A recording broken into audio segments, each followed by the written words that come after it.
رمضان کا مہینہ ہے جس میں قرآن اول نازل ہوا جو لوگوں کا رہنما ہے اور جس میں ہدایت کی کھلی نشانیاں ہیں اور جو حق و باطل کو الگ الگ کرنے والا ہے۔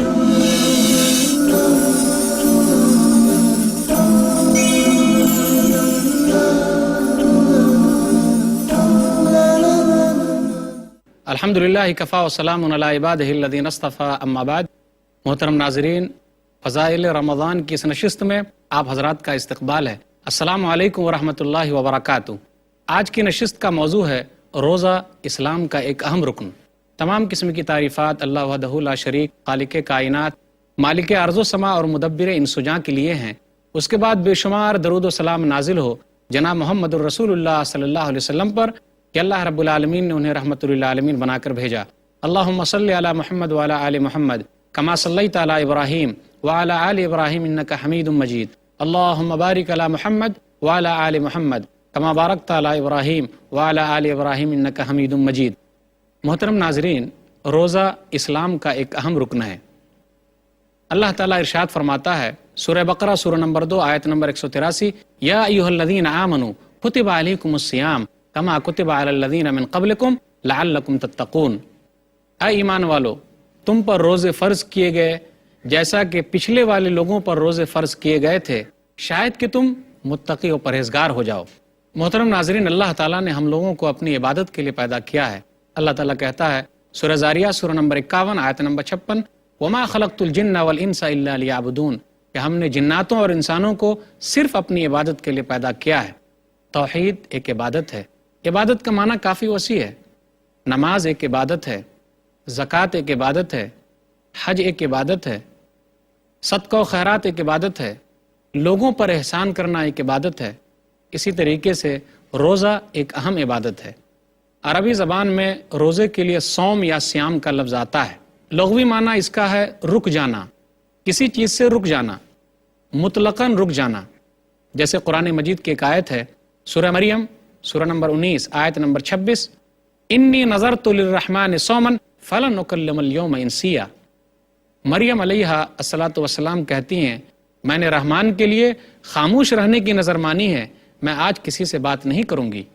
تو یہاں صوم کا لفظ آیا رک جانا، خاموش ہو جانا۔ اسی طرح شریعت کے اندر اس کا معنی ہے صبح صادق سے لے کر سورج کے ڈوبنے تک کھانے پینے، بیوی سے جمع کرنے اور روزہ توڑنے والی تمام چیزوں سے رک جانے کا نام اللہ کے خاطر روزہ ہے۔ روزہ کوئی نئی عبادت نہیں ہے۔ اللہ تعالیٰ نے پچھلی شریعتوں میں بھی روزے اتارے ہیں۔ ہم اور آپ سوچ رہے ہوں گے کہ اللہ تعالیٰ نے ہم لوگوں کے لیے جو روزے اتارے ہیں، ہم لوگوں پر جو روزے فرض کیے گئے، ہم لوگوں پر جو روزے فرض کیے ہیں، یہ کوئی نئی چیز ہے؟ بالکل نہیں۔ اللہ تعالیٰ نے پچھلے لوگوں پر بھی روزے فرض کیے تھے۔ یہ الگ بات ہے ان کے مہینے کچھ اور ہوں، روزوں کی تعداد کچھ اور ہوں، اوقات کچھ اور ہوں، لیکن روزے کا تصور ہر شریعت کے اندر جو اللہ تعالیٰ نے اتاری ہے اس کے اندر موجود ہے۔ تبھی تو اللہ نے کہا سورہ بقرہ سورہ نمبر 2 آیت نمبر 183، یا ایھا الذین آمنوا کتب علیکم الصیام کما کتب علی الذین من قبلکم لعلکم تتقون۔ اے ایمان والو، تم پر روزے فرض کیے گئے جیسا کہ اس سے پہلے لوگوں پر فرض کیے گئے تھے تاکہ تم تقوی اختیار کرو۔ تو اللہ تعالیٰ نے جتنی بھی شریعتیں اتاری ہے، کوئی بھی شریعت روزے سے خالی نہیں رہی ہے۔ یہ الگ بات ہے کہ روزے کے احکام کچھ اور ہوں، روزے کے دن کچھ اور ہوں، روزوں کی تعداد کچھ اور ہو، لیکن روزے کا تصور اللہ تعالیٰ کی ہر شریعت میں موجود ہے جو اللہ تعالیٰ نے اتاری ہے۔ اس لیے ہم اور آپ روزے کو معمولی نہ سمجھیں بلکہ روزے کے لیے تیاری کریں۔ آئیے ذرا ان شریعتوں کا جائزہ لیتے ہیں جو اللہ تعالیٰ نے آسمان سے اتاری تھی۔ جب ہم اور آپ یہودی مذہب کا جائزہ لیتے ہیں تو وہاں بھی ہمیں روزے کا تصور ملتا ہے۔ عہد بابل میں ان کے یہاں روزہ سوگ کی علامت تھا۔ وہ لوگ اس وقت بھی روزہ رکھتے جب کوئی کاہن، نجومی، اسٹرالوجر انہیں یہ کہتا کہ روزہ رکھو ورنہ مصیبت آ جائے گی، تو یہودی لوگ اس وقت بھی روزہ رکھتے۔ یہ لوگ اس وقت بھی روزہ رکھتے جب ان کو پتہ چلتا کہ اللہ تعالیٰ ہم سے ناراض ہو گیا ہے۔ یہ لوگ اس وقت بھی روزہ رکھتے جب ان کو پتہ چلتا کہ ہم پر کوئی مصیبت آنے والی ہے۔ یہودی لوگ اس وقت بھی روزہ رکھتے جب ان کو پتہ چلتا کہ بادشاہ کہیں گیا ہے، بادشاہ کہیں جانے والا ہے، تو اس کے اہتمام میں بھی لوگ روزہ رکھتے تھے۔ آپ ان کے کیلنڈروں میں دیکھیے، وہاں بھی روزے کا تصور ہے۔ ان کے یہاں ایک روزہ تو کافی مشہور تھا جن کو شکرانے کا روزہ کہا جاتا ہے۔ جی ہاں، میں اسی روزے کی بات کر رہا ہوں کہ جب نبی صلی اللہ علیہ وسلم مدینہ آئے تو یہودیوں کو دیکھا وہ لوگ روزہ رکھے ہوئے ہیں، تو نبی صلی اللہ علیہ وسلم نے ان سے پوچھا تھا۔ صحیح بخاری کتاب الصوم کتاب نمبر 30 باب نمبر 69 باب صوم یوم عاشوراء حدیث نمبر 2004۔ عبداللہ بن عباس رضی اللہ تعالیٰ عنہ کہتے ہیں کہ جب نبی صلی اللہ علیہ وسلم مدینہ آئے تو آپ نے یہودیوں کو دیکھا کہ وہ لوگ روزہ رکھے ہوئے ہیں، تو نبی صلی اللہ علیہ وسلم نے پوچھا کیوں ایسا، ما ھذا، یہ کیا ہے؟ تو ان لوگوں نے کہا ھذا یوم صالح، یہ بڑا دن ہے، نیک دن ہے، یہ وہی دن ہے کہ اللہ تعالیٰ نے بنی اسرائیل کو فرعون سے نجات دی تھی۔ فصامہ موسیٰ، تو موسیٰ علیہ السلام نے روزہ رکھا تھا۔ تو نبی صلی اللہ علیہ وسلم نے کہا فانا احق بموسیٰ منکم، میں تم لوگوں کے مقابلے میں موسیٰ کا زیادہ حقدار ہوں۔ فصامہ، تو نبی صلی اللہ علیہ وسلم نے روزہ رکھا، وامر بصیامہ، اور اس دن کے روزہ رکھنے کا حکم دیا، تو وہ 10ویں محرم کا روزہ تھا۔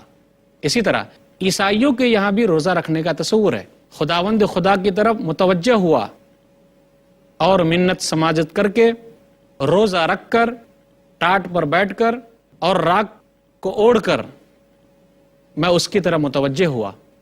تو یہاں بھی تصور ہے کہ روزہ رکھ کر جب میں اس کی طرف متوجہ ہوا، تو یہ موجود ہے عہد نامہ جدید میں، نیو ٹیسٹمنٹ کے اندر، کہ عیسائیوں کے یہاں بھی روزہ رکھنے کا تصور ہے۔ یہ الگ بات ہے کہ ان کے دن کچھ اور ہوں۔ جب ہم ہندو مذہب کا مطالعہ کرتے ہیں تو وہاں بھی ہمیں ملتا ہے کہ ان کے یہاں بھی روزہ رکھنے کا تصور ہے، جس کو وہ لوگ برت کا نام دیتے ہیں۔ TMP مہادیون، یہ مدراس یونیورسٹی کے شعبہ فلسفہ کے صدر ہیں، وہ ذکر کرتے ہوئے لکھتے ہیں ایک کتاب کے اندر، out lines of Hinduism chapter 4 section 6 میں، وہ کیا کہتے ہیں، ان تہواروں میں جن کو سالانہ منایا جاتا ہے، بعض تہوار روزہ برت ہے، یعنی روزے کو وہ لوگ برت کہتے ہیں، لوگ اپنے نفس کی صفائی کے لیے رکھتے ہیں۔ ہر ہندو فرقے نے اپنے لیے سال میں عبادت کے طور طریقے ایجاد کر لیے ہیں، اس میں وہ لوگ روزہ یعنی برت رکھتے ہیں، کھانا پینا ترک کر دیتے ہیں۔ تو ہندو مذہب کے اندر بھی یہ چیزیں پائی جاتی ہے۔ یہ الگ بات ہے کہ ان کے یہاں روزہ رکھنے کا تصور کچھ اور ہے۔ اسلام کے اندر روزہ کی بڑی اہمیت ہے۔ صبح صادق سے لے کر سورج کے ڈوبنے تک کھانے پینے، بیوی سے ملنے، جماع کرنے اور روزہ توڑنے والی تمام چیزوں سے رک جانے کا نام روزہ ہے۔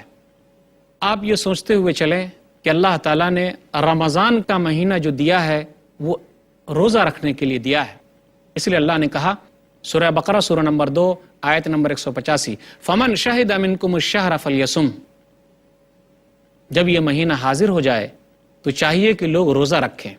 اللہ نے کہا سورہ بقرہ سورہ نمبر 2 آیت نمبر 187، وَكُلُوا وَاشْرَبُوا حَتَّى يَتَبَيَّنَ لَكُمُ الْخَيْطُ الْأَبْيَضُ مِنَ الْخَيْطِ الْأَسْوَدِ مِنَ الْفَجْرِ ثُمَّ أَتِمُّوا الصِّيَامَ إِلَى اللَّيْلِ، کھاتے پیتے رہو یہاں تک کہ صبح کا سفید دھاگا کالے دھاگے سے الگ ہو جائے، یعنی صبح صادق جب ہو جائے، رات سے الگ ہو جائے، صبح صادق ہو جائے، اس وقت تک کھاتے رہو۔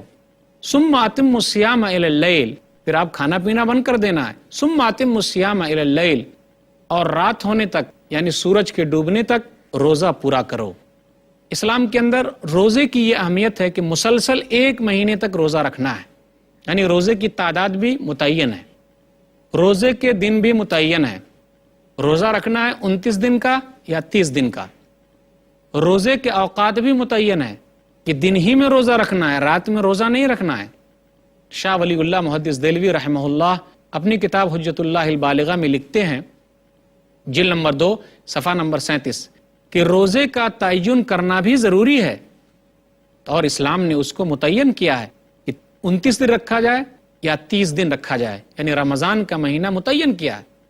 کوئی بھی آدمی فرض روزہ 29 یا 30 دن سے زیادہ نہیں رکھ سکتا، کیوں اسلام نے ایسا کیا؟ غور کرنے کی بات ہے۔ اسلام نے ایسا اس لیے کیا کہ بہت سارے لوگ ایسے پیدا ہو جاتے جو اپنے حساب سے روزہ رکھتے، اور روزے کا جو اثر ہے تقوی پیدا ہونا، وہ اس کے اندر پیدا نہیں ہوتا۔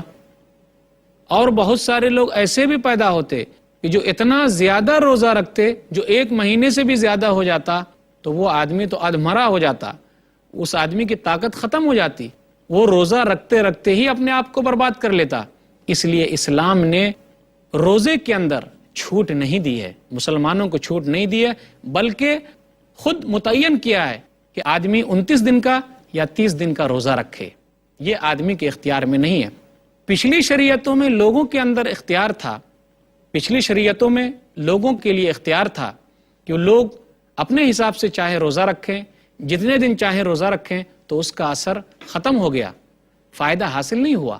لیکن اسلام نے روزے کو متعین کیا ہے اور اس کے لیے 1 مہینہ رکھا ہے، اور وہ مہینہ چاہے 29 کا ہوگا یا 30 کا ہوگا۔ یہاں دوسری بات اور بھی سمجھ میں آتی ہے کہ جو اسلام کا روزہ ہے، یہ روزہ دوسرے تمام روزوں سے الگ ہے۔ وہ اس طریقے سے کہ آپ یہاں روزہ توڑ توڑ کر بھی نہیں رکھ سکتے۔ کوئی آدمی 1 دن رکھے، پھر 10 دن کے بعد رکھے گا، پھر 20 دن کے بعد رکھے گا، ایسا بھی اسلام کے اندر نہیں ہے، بلکہ اسلام کے اندر متعین اور لگاتار روزے رکھنا ہے، چاہے 29 دن رکھنا ہے یا 30 دن روزہ رکھنا ہے۔ بہت سارے لوگوں کو دیکھتے نہیں آپ کہ جو لوگ روزہ رکھتے ہیں وہ کیا کرتے، ایک روزہ رکھ لیے، دوسری شریعتوں کی میں بات کر رہا ہوں، ایک روزہ رکھ لیے اور دوسرا روزہ رکھنے کے لیے بہت لمبا ٹائم لے رہے ہیں، تو کیا ہوتا، روزے کا جو اثر ہے اس کا کچھ بھی فائدہ نہیں ہوتا، روزہ اپنا اثر نہیں دکھا پاتا، اس لیے روزہ رکھنے سے کچھ فائدہ ان کو حاصل نہیں ہوتا۔ بہت سارے لوگ ایسے بھی ہیں، کیا کرتے ہیں، روزہ تو رکھتے ہیں، میں دوسرے لوگوں کی بات کرتا ہوں، لیکن خاص چیزوں سے رک جاتے ہیں۔ آپ ہندو مذہب میں دیکھیے کہ جی پکی ہوئی چیز نہیں کھائیں گے، لیکن دوسری چیز کھا رہے ہیں، پھر بھی نام دے رہے ہیں کہ جی ہم روزے سے ہیں۔ تو اسلام کے اندر ویسا روزہ بھی منع ہے، بالکل کھانے پینے سے دن میں رک جانا ہے، کوئی بھی چیز نہیں کھانی ہے، چاہے وہ چیز پکائی گئی ہو یا جو وہ چیز پکائی نہیں گئی ہو۔ اور اسلام کے اندر یہ بھی ہے کہ مسلسل روزہ رکھے جائیں، بیچ میں توڑ توڑ کر نہ رکھا جائے، اسی میں فائدہ ہے۔ شاہ ولی اللہ محدث دہلوی رحمہ اللہ اپنی کتاب حجت اللہ البالغہ میں لکھتے ہیں، جلد نمبر 2 صفحہ نمبر 37، کہ روزے کا مسلسل رکھنا بھی اہم ہے، تاکہ بار بار بھوک لگنے کی وجہ سے آدمی کے اندر وہ مادہ پیدا ہوگا کہ وہ دوسروں کی تکلیف کو سمجھ سکتا ہے، ورنہ 1 دن زیادہ دیر تک بھوکے رہنا اور سخت تکلیف برداشت کر لینا روزے کا جو مقصد ہے اس سے حاصل نہیں ہوتا۔